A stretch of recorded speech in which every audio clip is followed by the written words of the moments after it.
ver as consequências de não ter um comprovante de votação. Segundo ponto, eles que votam em branco, o anula o voto. Ele não sabe o mal que está causando, né, com esse tipo de atitude. O terceiro é esse que você coloca. Os que votam em quem, segundo as pesquisas de opinião, porque ele vai vencer. De fato, as estatísticas não têm errado nos últimos anos, né? Não erram. Então o cara não quer perder, eu não quero perder meu voto, então eu vou votar segundo, entre aspas, a maioria, né? Quarto, os que votam em parente, nos amigos, esperando um dia ser beneficiado. Os que votam somente em quem é rico, poderoso ou famoso, bonito, né? Um candidato ou uma candidata bonita leva muito voto, né?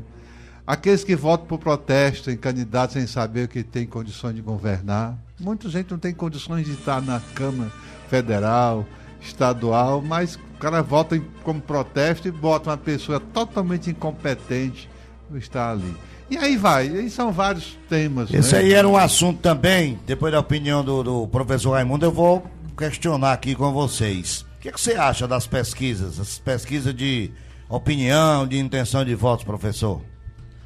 Rapaz, Hélio, elas são uma ferramenta que realmente dá conta do que está acontecendo, das tendências do eleitorado, tanto é que é difícil errarem, não é? Quando tem uma margem de erro é razoável, a questão de 5 pontos para mais ou para menos, mas elas também são uma ferramenta de manipulação do eleitorado, esse eleitorado que é quase como ovelha num rebanho aí, não é? Que como gado num curral, que é tangido pela influência de opiniões dos jornais, da grande mídia e etc. Então as pesquisas de opinião se prestam a isso, sem qualquer sombra de dúvida, né? A manipulação do eleitorado, né? Eu vejo que neste ano, principalmente a questão da intenções de voto para presidente da República, está muito claro como é séria a questão da pesquisa.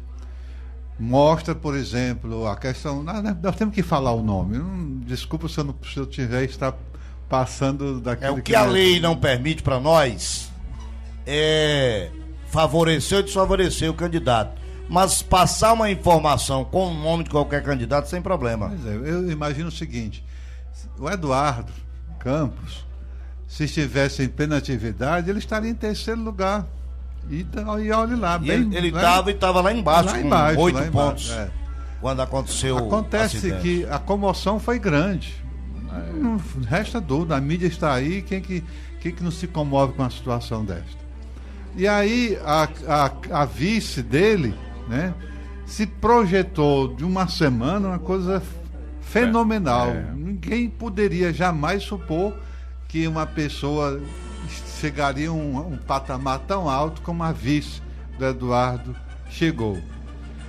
Acontece... E a Marina, na eleição anterior, ela já tinha mas sido um grande destaque na eleição, né? Nós temos que ver a questão de pessoa e a questão de partido. A questão da pessoa dela realmente fez ela subir, mas a ideologia partidária não tem nada a ver. Tanto que os grandes do partido dela, ou do Eduardo, melhor dizendo, saíram todos, o secretário-geral, isso, aquilo, outro. Marqueteiro, coordenador de campanha. Desistiram logo. E disse pra ela: você vai nessa linha. Aí ela disse, num discurso: eu não digo o que os coordenadores querem, eu digo o que eu quero. Aí com isso houve um mal entendido. E hoje está mostrando o que ela quer. E você vê agora, desculpa eu dizer a expressão, mas está despencando, porque entre Marina e a ideologia do partido não tem essa compatibilidade. Na última do Ibope foi 40 Dilma, 25 Marina e 20 Aécio. Foi um crescimento, assim, vamos dizer assim, um crescimento artificial, né? A Marina diz boa noite, no outro dia aparece com 3, 4, 5 pontos lá embaixo. Então me intriga muito. Eu acho que deveria, essas pesquisas de intenção de voto são importantes também, mas até faltando 3 meses da eleição. O radialista ele tem que ficar 4 meses fora do microfone do rádio. Tanto faz ele fazer esporte, política, jornalismo, disque jockey. Se ele for o candidato, ele fica fora 4 meses. Então a pesquisa está lá na boca de urna, o cara faz uma pesquisa um mês antes, uma semana antes da eleição, e você vê que influencia mesmo. Aquele eleitor que estava indeciso, eu não vou votar em ninguém, porque não acredito mais, e bababá, ele acaba se influenciando, né? Eu não sei se é questão de... nós estamos chegando a época de maturidade. Não tem mais como a pessoa se deixar levar tão facilmente assim. Eu acredito que existem algumas manipulações, sem dúvida. Né? Não quero dizer que não existe aí compra de votos, né? Pressões de A, de B, mas a nível de consciência, nós estamos chegando a um nível, principalmente pelo meio de comunicação, que faz com que o eleitor tenha condições de fazer um bom discernimento, né? E o que é uma eleição, hein, professor Raimundo? Para que serve uma eleição num país democrático, que é para ser democrático como o nosso? Na história, a gente costuma usar uma frase de efeito que eu acho interessante. Diz assim: a democracia é o pior dos sistemas políticos, excetuando-se todos os outros, né? E eu concordo. Esse é que é o problema. Na democracia, você, o cidadão comum, tem nas suas mãos a direção da sua nação, do seu país, da sua cidade, do seu estado e etc. Aí, então, a cada 4 anos, especificamente no caso do Brasil, né, nós temos que tomar essas decisões que são fundamentais. Aí o que isso gera de importante? Você acaba transferindo os conflitos, as disputas do campo da guerra, da violência, para ser uma disputa de ideias, de rumos da nação, né? Aí nessas decisões é que está a riqueza, porque a sociedade tem que ser chamada à maioridade, tem que ser chamada à responsabilidade, né? Esse chamamento do homem comum, da mulher comum, a participar das decisões, eu acho que é o tijolo que está faltando para completar a nossa democracia, para aperfeiçoá-la, né? No sentido assim do cidadão evoluir e tomar a sua responsabilidade, tomar nas suas mãos a responsabilidade, da sua parcela de responsabilidade na direção do país. Como o Brasil é um país muito grande, tem uma região nossa que está muito evoluída, a região sul. Já é diferente o pleito lá, já é diferente os índices, o IDH de lá é totalmente diferente do Nordeste. Então tudo isso vai esbarrar na educação, né, Padre? Essa palavra que estou utilizando ultimamente, maturidade, ela é fruto dessa consciência, né? E isso acontece em todos os níveis, velho. Se a gente trouxer para perto de nós, aqui mesmo esse programa, como amadureceu, nesses 15 anos que eu estou aqui, como amadureceu, né? Verdade. Eu lembro que eu cheguei aqui, tinha uma rádio da paróquia, e eu pedi até o Peitinho para ir lá na Câmara Municipal para registrar, né, o que está se passando, porque compete ao eleitor saber o que seus representantes. E esse programa mesmo me criticava, era muito por isso. E depois o próprio programa está lá hoje, né, divulgando, vai ver como uma coisa amadurece, né? Então isso acontece também no interior do país, nas lugares mais distantes, onde a voz do rádio chega.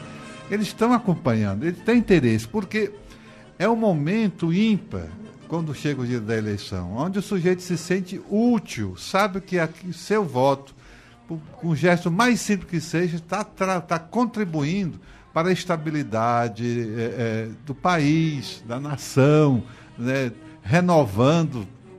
Ele pensa, sonha. Eu, quando voto, eu penso em modificar, transformar estruturas, né? Eu não estou votando de modo personalista, em pessoa tal, também, mas em propostas, em partidos que defendem isso, aquilo, outro. Então, é um momento único que nós temos, assim, ímpar, de participação nas transformações sociais, é quando eu vou até a urna, me apresento e dou a minha intenção de voto, confiando que naquele partido, naquela pessoa, ele possa me representar naquilo que eu penso que é melhor para o país, para o Estado, para o município. Para ilustrar a sua fala, Padre Nonato, eu concordo com você nesse aspecto do amadurecimento da sociedade. A gente teve a ditadura militar que cerceou, né, o processo eleitoral no Brasil durante 21 anos, aí depois houve novamente a redemocratização e houve as eleições. Eu lembro até hoje, apesar de na época não ter idade para votar, mas o critério que foi usado para eleger o presidente Collor, né?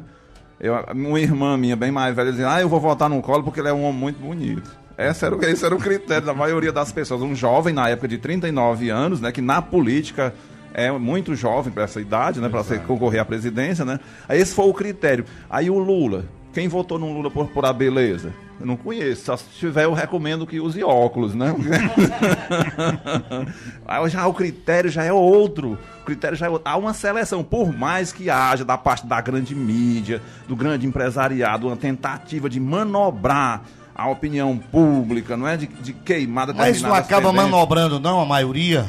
Manobra, mas é uma manobra que não é 100% eficiente. Eu diria que ela é eficiente até certo ponto, mas há uma resistência da parte da população. Você vê o seguinte, 2015, pela experiência que eu tenho, 17 anos aqui, nesse horário, que amanhã volta ao normal, meio-dia às 2h, a gente estava de meio-dia e 50 por causa do horário eleitoral gratuito do TRE, que é obrigado as emissoras de rádio, você, concessão federal, liberar esse horário de 12 às 12h50.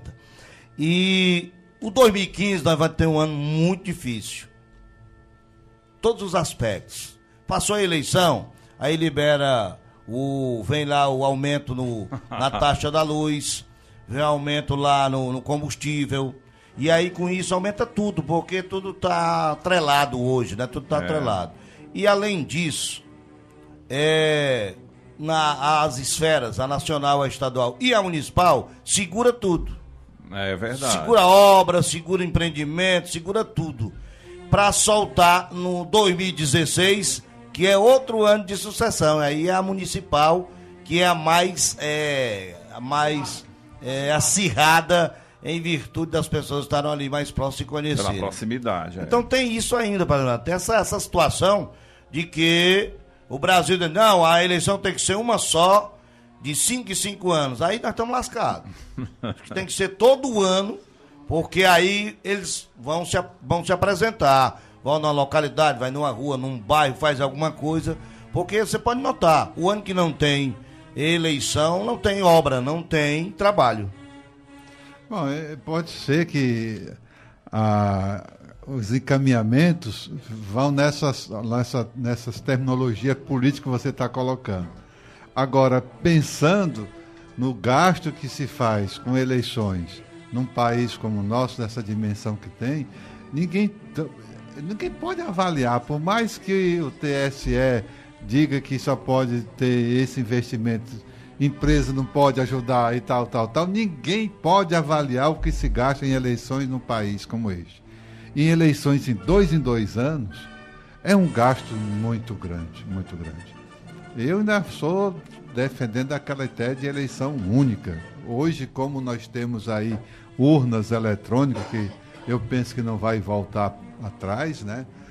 Os hackers estão aí tentando provar que ela não é segura, mas eu acho que a eleição eletrônica no Brasil não retorna, vai continuar e vai chegar em todas as camadas, desde as comunidades indígenas até as mais avançadas. Então eu imagino que nós temos condições sim de ter uma eleição única para evitar esses gastos. Agora, o que precisa é ter uma certa coerência na questão dos partidos, né? Nosso sistema de cobrança. Nós somos muito sós. Nós não temos poder de fiscalização. Poder tem, a lei nos garante. Né? Você pega o papel de um deputado federal, o trabalho dele na fiscalização do governo federal é muito importante. O estadual com relação ao governo estadual, os deputados estaduais são o governo estadual. E a Câmara com o Executivo Municipal. Nós temos, mas durante o período entre uma eleição e outra, nós não temos poder de fiscalização. Quer dizer, nós estamos com o IPU com mais de 100 anos de emancipação. Cadê um comitê de cidadãos que fica aí pró-partidário, acima dos partidos, né? E que esteja acompanhando essa questão no Poder Executivo, no Legislativo e tal? Nós não temos. Então eu me sinto assim só neste aspecto, porque chega um debate desse, a gente sabe a importância que tem o órgão fiscalizador e a gente não pode contar. São 13 horas mais 14 minutos. Estou recebendo hoje o professor Raimundo Alves e o padre Donato Timbó para a gente discutir, debater esse tema que está hoje tão em evidência, né? A eleição. E hoje é o último dia de propaganda. E a Rede Globo de televisão vai fazer um debate que eu até quero discutir esse tema antes do comercial, que me chama aqui o padre Denilson Timbó. Esse debate tem que começar, tem que terminar antes de 0 hora, antes de meia-noite, 24 horas. Porque 0 hora já não pode mais ter propaganda eleitoral. Amanhã pode haver ainda o que, Ed? Pode haver ainda carreata, panfletagem, pode haver as pessoas pedindo voto, então, mas não pode utilizar o sistema de som ao vivo, o microfone. Já a partir de amanhã já não pode isso, pelo menos isso. E nós estamos debatendo esse sistema hoje porque o que é interessante, você que ainda não decidiu, e na última pesquisa da Datafolha, 64% diz que não tinha deputado federal. E perguntado por que está esperando uma visita dos cabos eleitorais, daqueles que vão lá para comprar o voto para os parlamentares. Você veja a importância do voto distrital, né? Porque o voto distrital, você automaticamente sabe quem está concorrendo na tua região. Conhece aquela pessoa. Então você, o candidato, ele não tem lá muito que se apresentar, a não ser defender suas propostas. Eu até questionaria, só para complementar a sua fala, tantos deputados que aparecem assim em cidades como a nossa, que nunca tinham dado as caras aqui na cidade, chegam de uma hora para outra, colhem os votos e depois provavelmente desaparecem, né? Sem nenhum compromisso com a sociedade de representar-nos a nível de Estado e de país, né? Então isso é um mal muito sério para a nossa sociedade. É verdade. Eu fico muito assim com certo receio de falar deste assunto, Ed, porque eu não sei se eu estou infringindo lei. Eu desconheço, mas... A lei só diz que a gente não pode favorecer nem desfavorecer ninguém. Você não pode dizer fulano, Beltrano. Nós temos candidatos, filhos da terra, né, pleiteando cargos, né, eletivos. Esses homens, se eleitos, eles dizem assim, olha, eu não consigo fazer muita coisa pela minha terra, não. Porque para o governador, na minha terra, quem representa é fulano, que está lá de outro município, de outro cidade, que recebeu mais votos. Eu quero ajudar, mas não posso. Porque o próprio governador vai dizer, você não pode fazer isso, que você está entrando no terreno da lei. Ora, é minha terra. É verdade. Aí você imagina essa desproporcionalidade com a coisa. Então, o voto distrital é necessário. Sem dúvida. Eu diria, Hélio, assim, para ilustrar bem esse tópico, né, que dependeria de 3 fatores fundamentais para o Brasil se tornar uma nação onde a democracia funcione com mais eficiência, né?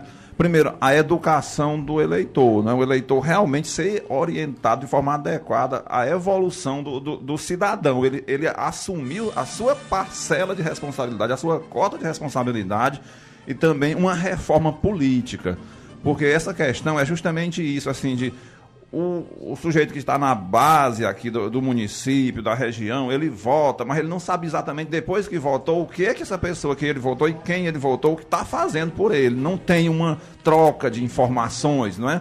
Eu não sei o que o deputado que eu votei há 4 anos atrás fez lá em Brasília ou deixou de fazer. A maioria das pessoas não sabe nem em qual deputado votou. Não é um compromisso, não é um acordo, não é um contrato, né? Como o Rousseau falava, o contrato social, né? Não, é feito um contrato quando eu voto naquele camarada. Ele me representa, mas ele não sabe disso. Eu perco o contato com aquele indivíduo, com aquele partido. Eu não sou informado adequadamente. Então, o sistema político brasileiro foi mal montado. Ele é injusto, ele é ineficiente e ele faz com que a maioria dos cidadãos fiquem decepcionados com o processo político. O que você coloca aí é o que o Padre Nonato começou a fala dele. Isso, exatamente. O Eduardo Campos morreu num acidente, infelizmente, uma coisa trágica. A Marina, que foi colocada de vice porque não deu tempo de formar um partido, a rede. Os militantes, a coligação formada, achou por bem colocar a Marina como a representante daquele partido, e aí a Marina, a ideologia é totalmente diferente daquela. Então o partido do Brasil demonstra que não tem assim uma linha a seguir, uma ideologia. O que vale mesmo é o nome de quem tem a oportunidade. Até ontem O governador Cid Gomes era do PSB. Mas, como Eduardo Campos cismou de ser candidato a presidente, contrariando o acordo que tinha de apoiar Dilma, ele saiu para um partido novo, o PROS. Eu vou para um novo para não perder o mandato. Porque o mandato, o STF já disse que é do partido. Então, é um enlinhado muito grande de se debater, né, padre? Olha, a gente fica dizendo essas coisas, e se nós formos porta-voz dos políticos, eles estariam aqui dizendo que não aguentam tanto receber pressão e tanto pedido que o povo faz e tal. É uma coisa que se autoalimenta, né? Um alimentando o outro. Mas eu queria dizer que nós não vamos ficar marcados por isso a vida toda, não. Nós estamos caminhando direitinho para o eleitor estar votando de forma muito livre. Ele está sendo consciente, ele está votando com convicção. E o nordestino, me desculpe se eu estiver errado, ele não é sonso não, sabe? Mas ele se faz. Então, ele chega para você e recebe teu dinheiro. Lá dentro ele diz, nesse cabo eu não voto, porque ele estava querendo me comprar. Ele pensa que eu estou me vendendo. Foi uma frase, né? Ficou muito marcada na política do Ipu, uma frase do Padre Donato. Receba, mas não vote. Exato. O senhor repetiria essa frase hoje de novo, padre? Eu falo, tranquilo. O caba vem da tua casa, vem te oferecer dinheiro, receba, rapaz. A hora tá chegando ali. Aquele dinheiro não é do bolso dele. Ali vem de, não sei nem dizer como, mas eu imagino que ali tem muita verba. É dinheiro público, né? Espúrio ali na coisa. Então, ele não vai declarar nunca aquele dinheiro que ele tem. Receba. Mas receba mesmo. Agora, bote na cabeça, esse cara que te comprar, portanto, ele não presta para governar o país, ele não presta para governar o Estado, não presta para ser senador, deputado federal ou estadual. O que você acha, professor? Né? Eu acho o seguinte, nós estamos caminhando, viu, professor, para um voto livre. O sujeito está votando em cima de suas convicções. Ele está votando também de forma muito consciente. Vamos chegar um dia que o eleitor vai votar de forma consciente e vai votar muito responsavelmente. Ou seja, ele vai votar porque sabe que aquele candidato defende a vida e não a morte, defende emprego e não os seus próprios interesses, e assim por diante. Então, nós vamos trabalhar e caminhar para isso, para que não chegue ninguém aqui de paraquedas e se empurre um candidato de goela abaixo e você é obrigado a ficar calado e aceitar. Na última eleição para estadual, 76 foram votados aqui. Tiveram votos mais ou menos. Não é aquele que teve 1, 2, não. 76 tiveram acima de 10 votos aqui no Ipu. Eu acho que o que está faltando também, além da aprendizagem do eleitor evoluir, porque o sistema, a sociedade brasileira, assim, a máquina estatal, ela já deu uma certa parcela considerável de dignidade ao homem comum, não é? Já não é uma sociedade tão voltada para assistir às elites, né? A gente vê na questão das oportunidades, dos programas assistenciais e etc., né, dos últimos anos, no processo democrático mesmo, que foi trazido desde a época do Fernando Henrique, agora com o Lula e a Dilma e etc., né? Mas eu acho que está faltando, no meu modo de entender, uma certa ação repressiva em cima dos corruptores, no caso dos políticos, e dos corruptos, no caso os eleitores. Eu acho que a solução para o que o povo brasileiro dê um passo à frente, para que a gente ganhe tempo, porque esse processo evolutivo que o Padre Donato fala aqui, eu tenho pressa, Padre, eu queria ver que a coisa fosse acontecendo logo agora, né? Aí, para acelerar esse processo, eu acho que o certo mesmo era a Polícia Federal, a Polícia Comum mesmo, a PM, prender o eleitor que recebeu o dinheiro e o político que deu aquele dinheiro e fazer com que aquilo ali seja um crime. Conversando com o promotor do Ipu, José Ribeiro, ele disse o seguinte, que o Ministério Público... Certo. O Ministério Público Estadual tem um seguinte conceito hoje. Eu sou candidato a vereador. Aí eu vou lá, compro o Padre Donato. O Padre Donato resolve me denunciar. Então ele automaticamente é premiado, ele não vai ser apenado de nada, não vai ter nenhuma sanção contra ele.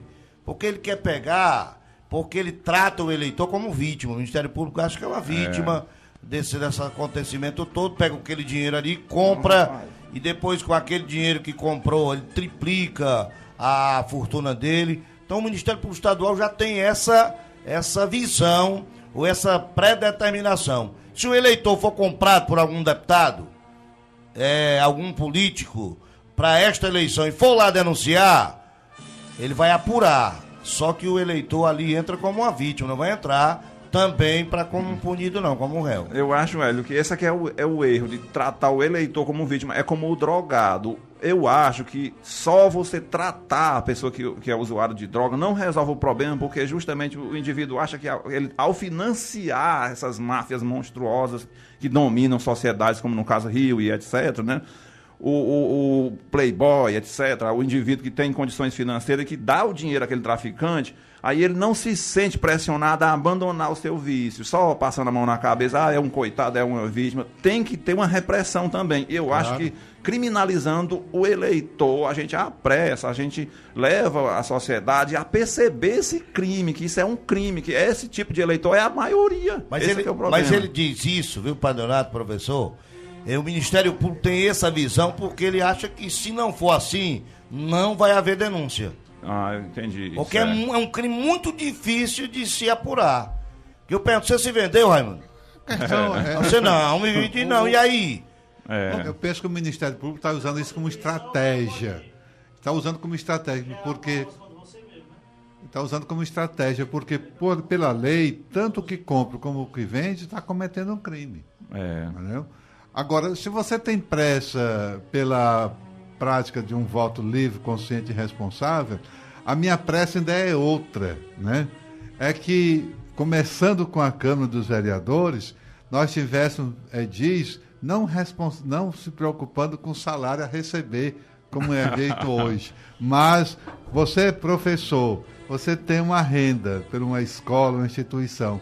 Você vai se candidatar a vereador, mas vai receber pela tua instituição, aquele teu mesmo salário. Tu não vai receber porque na Câmara com um vereador, mas vai prestar um serviço. Por que você dá um expediente por semana numa Câmara Municipal e receber um salário muito maior que um trabalhador passa 30 dias se esforçando e você, com 1 hora, recebendo não sei quantas vezes mais? Vocês dois, como já são bem de idade, professor e o Padre Donato, tem idade já bem avançada, já foi assim, né, padre? Antigamente já foi assim, né? Pois é, aí quer dizer, você recebendo um salário de um professor, se candidatando a vereador, tu tem condições de comprar voto de alguém? Pra quê? Padre, me desculpe, você não vai servir? Deixa eu apontar uma falha nessa sua fala.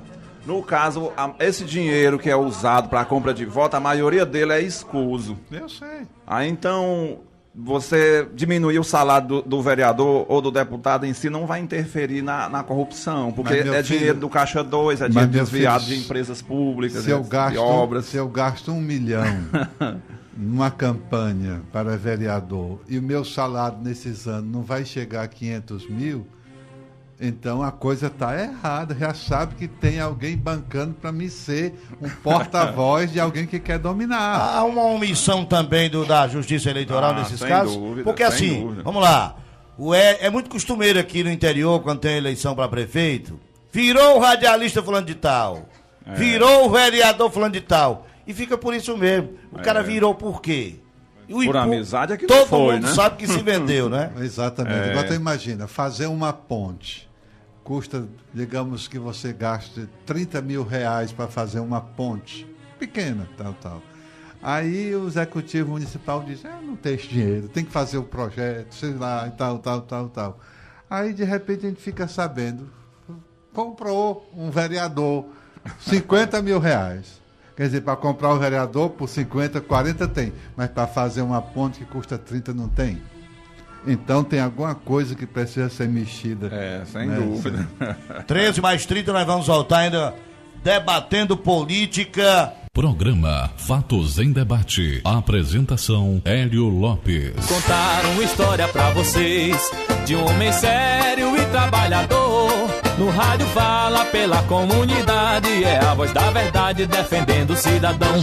Polêmico, imparcial, formador de opinião.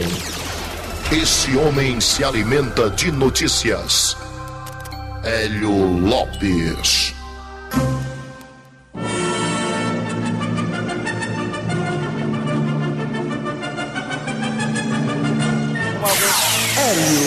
Sou eu, Ipu e região, voltando depois dessa musiquinha, o Padre Donato batendo palmas aqui, que ele acha muito bonita. Essa música aí do Homem Sério Trabalhador. Hoje é dia do notário e dia do habitat. Santo do dia é Anjos da Guarda.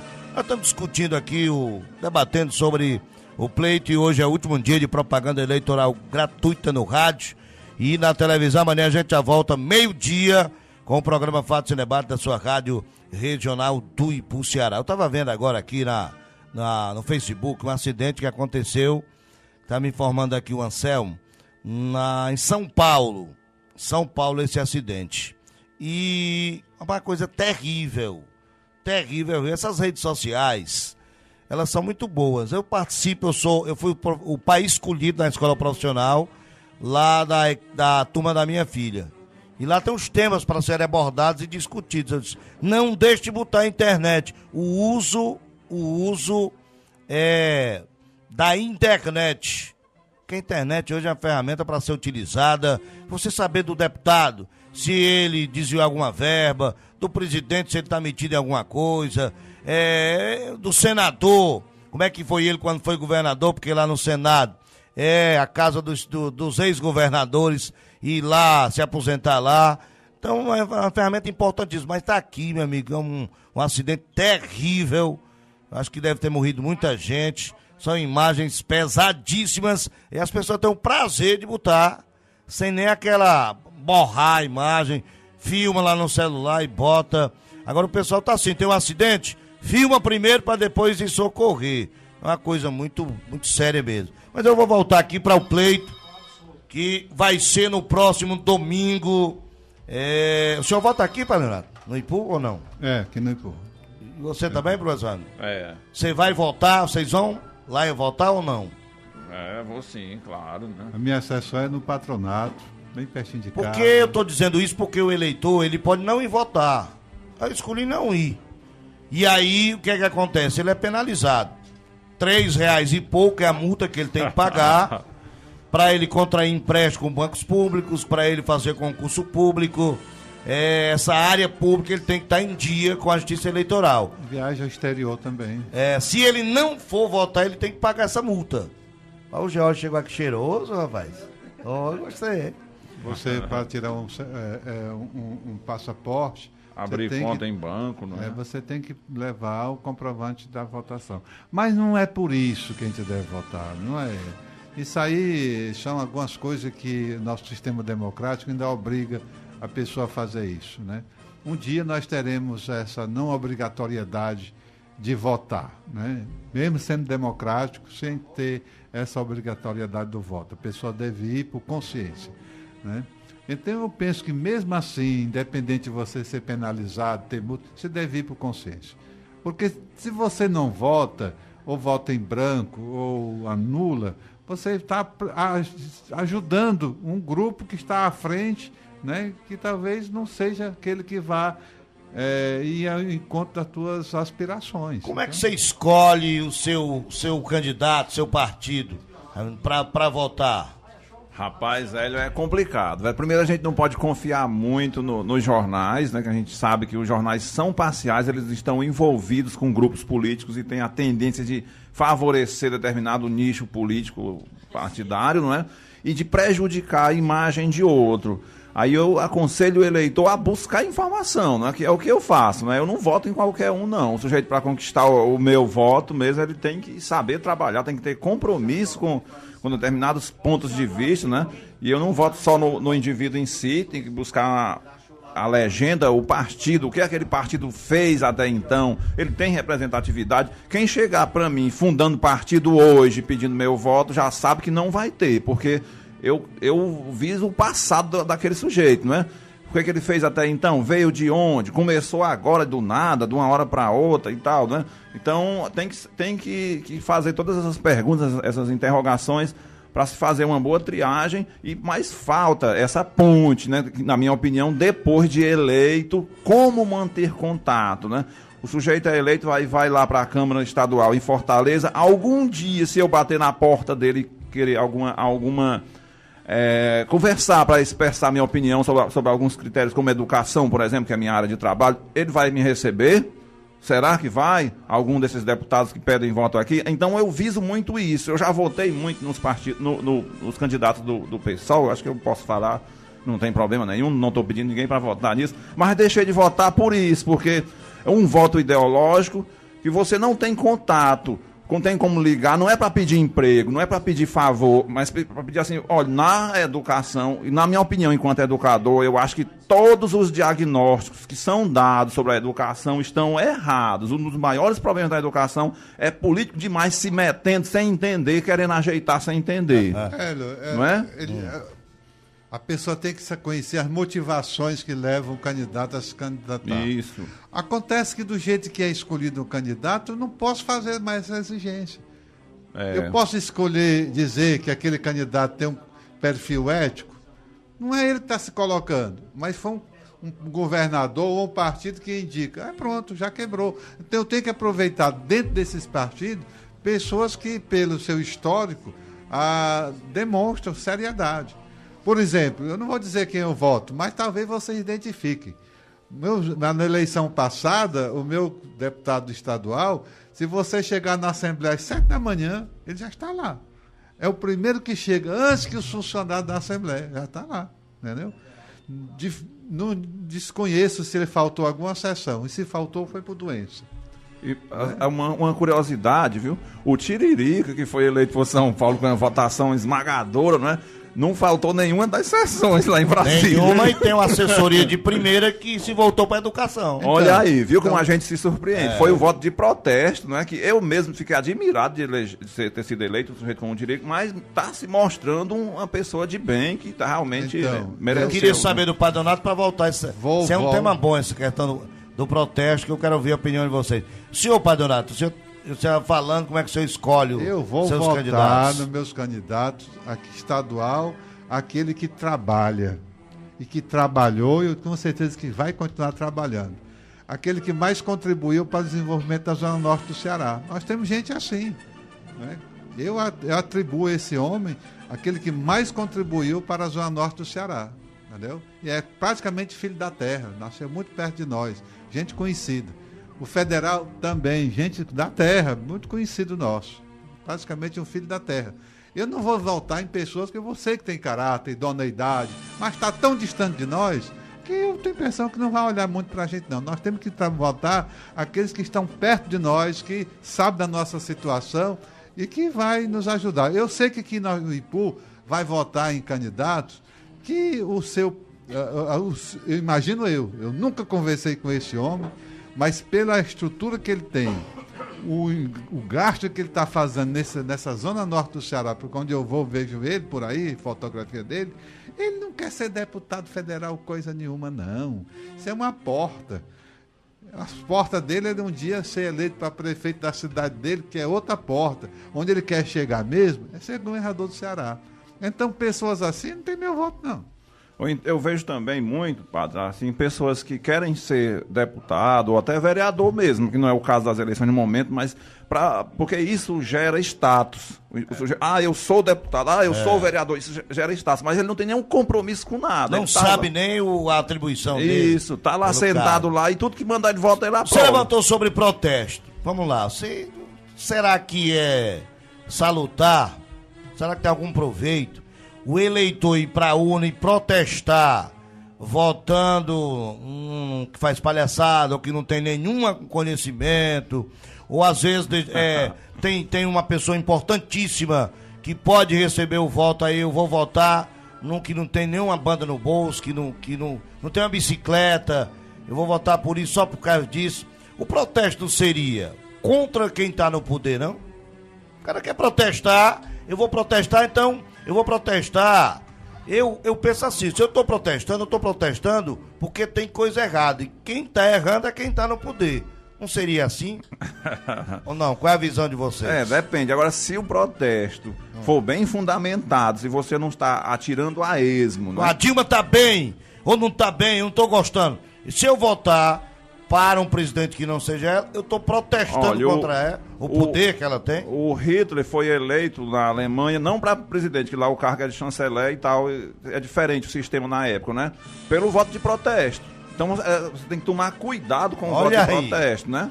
Não pode ser assim também. Os caras pintadas, não é da tua época não, os caras pintadas? Claro, perfeitamente, né? Agora, há uns 2 anos atrás, uma das grandes felicidades que eu tive de vivenciar na política brasileira, né? Na minha casa, através da televisão, foi a invasão da população ao Congresso Nacional, rapaz. Eu fiquei tão feliz com aquilo ali que eu queria tanto estar ali no meio, mas não era para quebrar nada não, porque aquilo ali tinha um vândalo ou outro fazendo isso, mas no geral era o povo brasileiro, uma juventude que eu achava que era alienada, que não queria saber de política, exatamente, né? E que tomou essa iniciativa, né? Direta já, uma cena lá em Brasília, onde começou a chover e a bandeira do Brasil imensa, cobrindo, protegendo, aquela cena nunca sai da cabeça. Então, nós temos votos de protesto sim, e são válidos. O Collor manipulou. Os caras pintados, tenho certeza que eles votaram conscientes, né? Mas foram manipulados. Hoje eles continuam sendo conscientes, talvez não façam mais aquilo que fizeram. Hoje nós temos essa questão, o gigante acordou, né? O Brasil acordou em vários aspectos. Essas pessoas também pensam, vão votar, se forem às urnas, vão votar conscientes, né? Agora, não precisa ter na televisão programa de humor mais não, quando tiver programa de horário gratuito, para que o humor melhor você assistir os nanicos, né, na política brasileira. É um humor fantástico, né? Só abestado que não consegue rir de tamanha estupidez, né? Brincadeira. O Tiririca, como foi esse grande destaque, né? O maior, mais bem votado do Brasil. Aí aqueles, rapaz, sabe o que vai dar pra mim também? Aí o cara sai com um pinico na cabeça, o cara sai... sai um personagem de tudo quanto é jeito, rapaz. A pessoa aproveita um apelido que tem, até um esdrúxulo, um apelido que não vale, não cabe nem dizer aqui, aí vai e coloca como bandeira de tua campanha eleitoral. Não está vendo que uma mulher dessa não tem seriedade para ser nada neste país, né? Então, para mim é um humor estampado aí, e eu não sei como é que o TSE permite uma coisa dessa, né? Sem dúvida, né? Mas de qualquer forma é importante assim a população perceber que não tem jeito. Para quem não gosta de política, a grande maioria das pessoas, a gente pergunta, não gosto de negócio de política, não. Quando eu quero conversar sobre esses assuntos nas minhas aulas, alguns alunos dizem isso, né? Que faz parte da minha disciplina trabalhar essas questões, né? Não gosto de política, não. Aí você está condenado a ser governado por quem gosta, né? Não tem jeito, né? Professor, tem uma pergunta que eu fiz na época, assim, por que eleger presidente, senadores, deputados federais, estaduais e governadores é importante para nós brasileiros? Porque eles têm influência direta sobre o nosso dia a dia, seja ao fazer as leis, seja ao executá-las. E aí vai. Portanto, política não é questão de dizer que não gosto. Você tem que tomar parte. Porque ou você muda a situação que aí está, ou ela vai se reverter contra você. Isso não tem jeito. Atenção, Francisco Danilo Rocha Silva e Francisca Daniela, né? Da Rocha Silva. Vocês perderam o documento, tá lá no Bião, ali ao lado do meu amigo Rodrigues Neto. Bom, eu vou, antes da gente encerrar, eu vou perguntar a você o seguinte. É muito comum, o Ipu inteiro sabe, somente a Justiça Eleitoral não consegue chegar aos infratores a compra do voto. Quinta, sexta e sábado. Você pode ir sábado, por curiosidade, pega um carro, Padonado, e dê uma volta com os vidros fechados na periferia, que tá todo mundo acordado, 1h30 da manhã, 2 horas, nas calçadas, esperando alguém aparecer. E outra coisa, aí aparece um carro na frente e outro atrás, um seguindo o outro. Isso aqui já é histórico na cidade do Ipu. Então, deixa... O que chama isso? De boca de urna. Não, nós vamos... E tem mais um. Forma-se uma grande equipe e diz, dá um dinheiro para um, para outro e diz, a compra do voto é a faixa etária tal, de 23 anos para baixo, porque de 24 anos para cima o caboclo já se vendeu para outro, se der o dinheiro é perdido. Então tem todas essas técnicas, todas essas estatísticas sujas que existem. Eu estou falando do Ipu, que eu tenho 24 anos que trabalho nesse meio e conheço, né, que participo. Chico Zé olhou para mim assim quando eu falei. Mas aí o que vocês acham dessa compra de voto? Qual o recado vocês dariam a esses jovens vou botar de 25 anos para baixo, que serão o alvo, o perseguido, hoje, amanhã e sábado à noite? Você quer falar primeiro, Padre? Eu vou repetir o que eu disse há uns 4 ou 8 anos atrás. Receba, meu filho, receba. Você não está trabalhando, né? Mas você é desempregado, precisa de um dinheirinho. Receba. Agora, faça um favor a você mesmo. Reconheça que a pessoa que faz isso não merece voto de ninguém. Ele está jogando dinheiro que não é dele, é do povo, nas mãos do povo. Então receba, mas não vote nele. Eu diria assim que é um dos problemas que eu acho que impede que o Brasil dê o passo seguinte, no rumo a uma democracia mais aprimorada, mais eficiente, etc., né?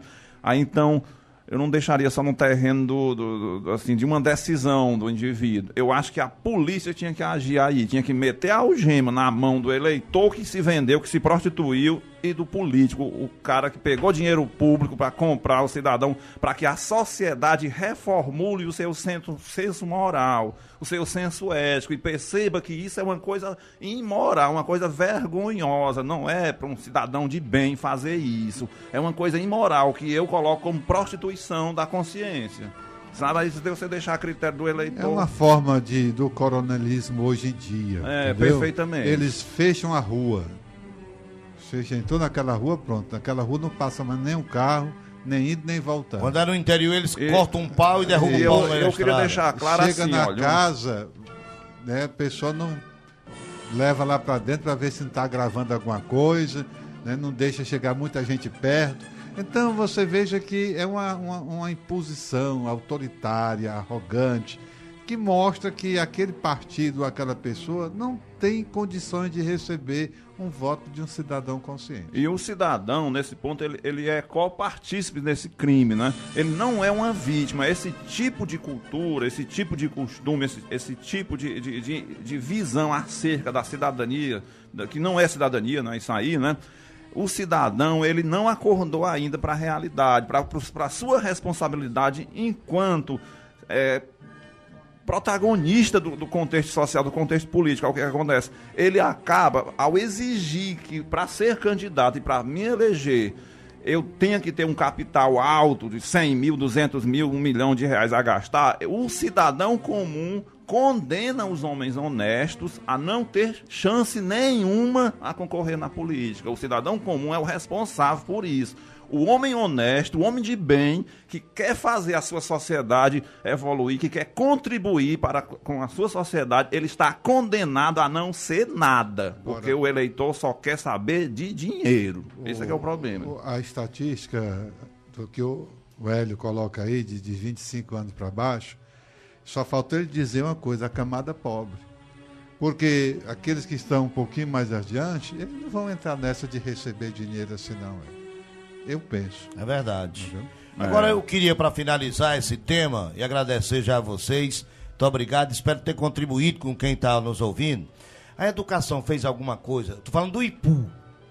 A educação faz alguma coisa para trabalhar esses que serão os eleitores mais importantes, porque terão muitas eleições pela frente, professor? Não, ou não? Faz não. Não faz. A educação... Primeiro tem um problema sério, que a educação, a nível médio, ela é da responsabilidade do governo do Estado, né? Não é da competência do prefeito. Aí tem uma quebra, uma desconexão entre os programas de governo que visam resolver os problemas da educação a nível de município e no Estado. O que acontece é que nós, educadores, as escolas, elas estão dando o remédio errado. As escolas, elas não preparam para a cidadania. a pretexto eu acho que interpretam assim, né? Vou tentar ser bem sucinto, bem resumido e objetivo. O jovem, ele é de uma família excluída, então a escola não pode mais excluir de jeito nenhum. Então é tirado do professor qualquer forma de pressão para que aquele jovem venha a estudar. Se o jovem está ali, o importante é ele estar ali. Ele não precisa fazer qualquer esforço, ele não precisa obedecer o professor minimamente para fazer uma tarefa. Aí o que acontece? A escola não ensina. O que acontece é isso. A escola, sem autoridade nenhuma, o professor não tem capacidade de ensinar. Aí o que é dito pelas políticas educacionais?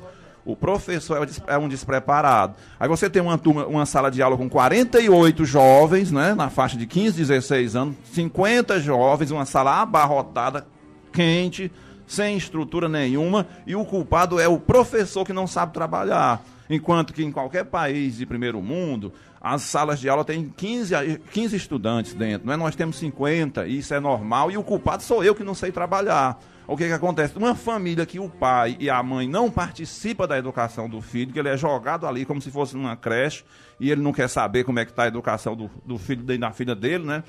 Aí é fácil para os políticos botarem a culpa em cima dos educadores, né? Aí é isso que acontece. A escola o professor está sendo diagnosticado o problema errado, o problema que está sendo dito pelos políticos, né, a nível de Brasil e de Ceará, que o problema da escola são os professores despreparados, e não é, a doença é outra. Foi retirado do professor qualquer autoridade. Se você tem um aluno que está, por exemplo, fazendo baderna na sua sala e você tirá-lo de sala, vem lá um coordenador e coloca de volta, certo? Então você não tem autoridade nenhuma. Esse é que é o problema da educação, enquanto que numa escola profissional isso foi resgatado. Aí é que eu não entendo, que é a mesma direção, né? E a religião, a igreja, padre, faz alguma coisa para educar o eleitor?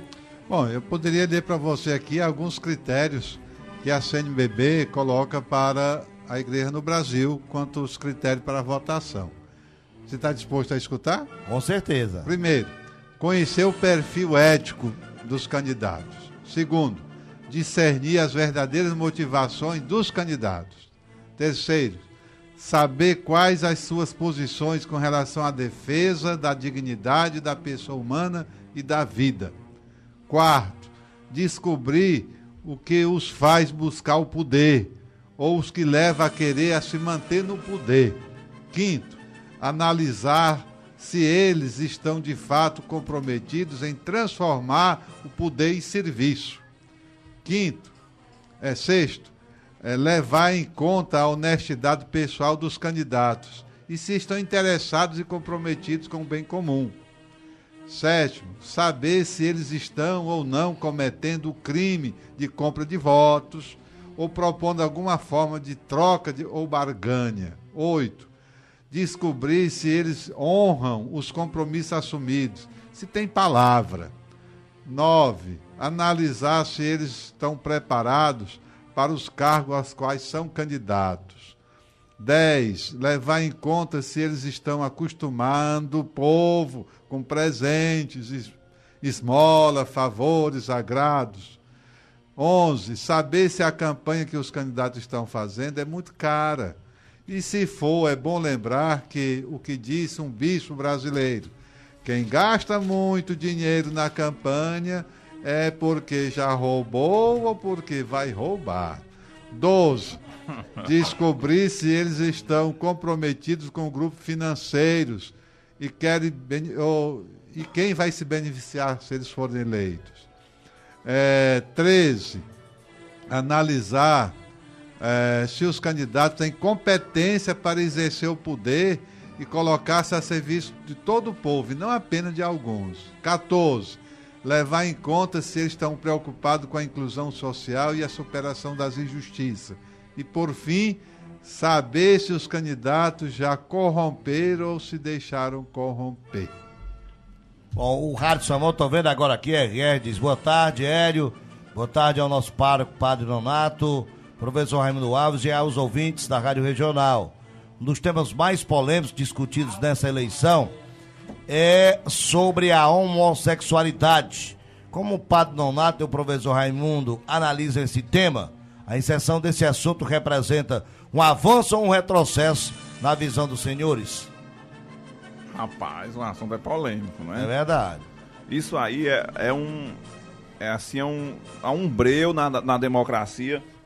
Eu acho que a questão particular a opção sexual dos indivíduos dentro da democracia não há o que ser feito, porque há grupos políticos que pensam, por exemplo, as igrejas evangélicas, é muito comum, de criminalizar isso, tornar crime a conduta do indivíduo, mas eu acho que isso fere o princípio fundamental da democracia, que é a liberdade dos indivíduos. Não tem jeito, não há o que fazer. Se dois homens querem morar juntos, não tem o que ser feito, se forem maiores de idade. Imagine uma lei, no Islã, isso é punido com a morte, o cara é enforcado, né? Isso no Brasil é incompatível com a Constituição, com a liberdade dos indivíduos. E tem o pior, você está dizendo uma coisa, eu quero esclarecer ao meu ouvinte, para que ele não fique dizendo, mas se é lei eu vou cumprir. Isso é uma lei do CNJ, Conselho Nacional de Justiça, que determinou os cartórios que devem casar as pessoas do mesmo sexo, homem com homem, mulher com mulher. E se o juiz de paz ou o tabelião não fizer, vai preso. Olha a lei que eu, como brasileiro, tenho que atender. Eu não tive discriminação. Nunca tive, nem vou ter. Agora, eu nunca vou aceitar, admitir que um homem tem o mesmo direito que eu e a Maria Bonita. Como é que eu posso aceitar? Mas não tem jeito. Eu vou discutir, debater, porque lei não é pra se cumprir. Lei não é pra discutir, mas cumprir que nada. Vamos debater, discutir, pô. Nós temos um candidato agora que fez um debate na Rede Record e falou as verdades. Verdade, como se diz, humana. Que homem com homem, mulher com mulher não pode reproduzir. E por ter dito isto, Foi o Levi Fidelis, que respondeu para Luciana Genro dizendo que no dia que o aparelho escritor reproduzir, aí ele vai concordar. Isso está dando uma confusão tão grande. O que você acha, pai, daí dessa... Olha, existem essas questões de minorias que conseguiram dentro do país um respaldo muito grande, que você não pode tocar neste assunto, se você levar para qualquer lado, você é criticado terrivelmente. Eu não posso deixar de levar para o lado das escrituras. Né? Se Deus quisesse que o homem tivesse vida conjugal, ele não tinha feito Adão e Eva, tinha feito Adão e Ivo. Mas o que eu estou querendo dizer com a minha fala é que dentro do sistema da liberdade democrática não há o que ser feito. Não tem como, se for criada uma lei que criminalize isso, essa lei é incompatível, ela é inconstitucional. O Supremo derrubaria. Não há o que ser dito a respeito disso, né? Eu queria agradecer, Raimundão, mais uma vez. Muito obrigado pela sua fala importante. Quando vem aqui, bomba aqui na internet também. O pessoal tá... No final vou registrar aqui, vocês estão mandando um abraço. E queria agradecer e desejar uma boa eleição para você. Dizer aos nossos ouvintes e a você que nos acompanha, nós vamos estar com 4 radialistas lá dentro do fórum, transmitindo de lá ao vivo, e nós vamos apurar o boletim completo. Regional não é assim. Regional, a equipe da regional não vai assim. Apura o candidato tal, candidato X, Y, Z, não. Nós vamos ler do primeiro ao último. Como é que vai sair o boletim? O boletim vai sair de deputado estadual, começa com estadual, com mais votado, e vem na ordem decrescente. Aí passa para o federal também, para o Senado, para governador e para presidente. Então nós vamos apurar todos os votos.